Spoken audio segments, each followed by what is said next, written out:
Di Kabupaten Bengkulu Utara, awalnya ada sekitar 923 tenaga non-ASN atau honorer yang dirumahkan. Hal ini lantaran masa kerja kurang dari 2 tahun, terhitung 20 Januari 2023. Selain masa kerja yang kurang, para honorer ini juga ada yang namanya tidak masuk pangkalan data BKN.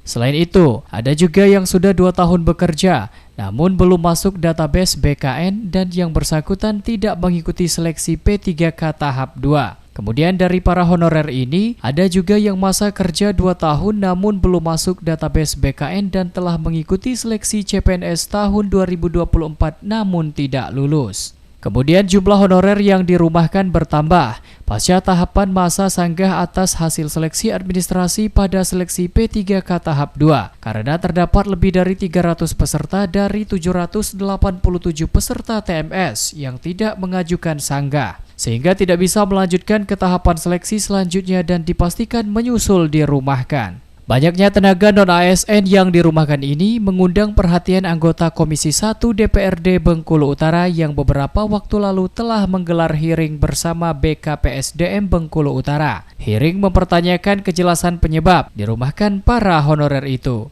Ketua Komisi 1 DPRD Bengkulu Utara Tommy Sitompul menyadari jika dilaksanakan oleh pemerintah Kabupaten Bengkulu Utara sudah berdasarkan regulasi pemerintah pusat. Maka dari itu, Tommy mengatakan pihaknya akan melakukan koordinasi langsung dengan Menpan RB guna mempertanyakan langsung soal nasib ribuan honorer yang terdampak dirumahkan.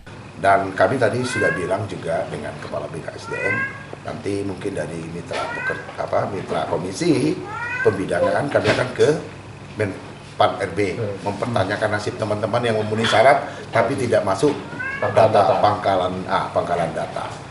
Nah, terus saya pertanyakan juga yang tidak memenuhi syarat dan di bawah 2 tahun ini gimana?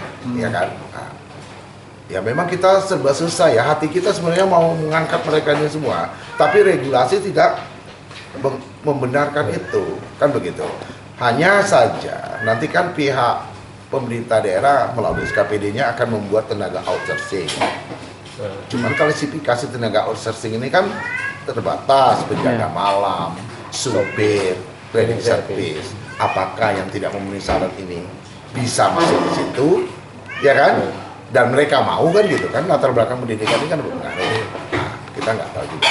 Tapi intinya kami sudah pertanyakan kepada mereka bahwa mereka akan berupaya mempertanyakan juga yang memenuhi syarat tapi tidak masuk ke data pangkalan. Kalau yang masuk data pangkalan itu aman itu. Nanti mereka terus secara bertahap akan diikutkan kalah, tes lagi sampai mereka direkrut. Kalau yang sudah honor K2 itu lebih aman lagi. Dia akan diangkat semua menjadi P3K atau PNS. Itu yang kami dapat informasi sementara ini dari pihak BKSDM, dan kami akan berupaya ke Menpan RB dalam memberikan ya paling lambat bulan Maret lah, karena bulan-bulan ini banyak pekerjaan lembaga mempertanyakan ke Menpan RB paling tidak yang memenuhi syarat ini loh, yang tidak masuk data pangkalan, nasibnya bagaimana. Mereka sudah mengabdi jauh lebih dari 2 tahun kan. Ratusan jumlahnya. Ya, ratusan. Novan Al-Qodri, RBTV melaporkan.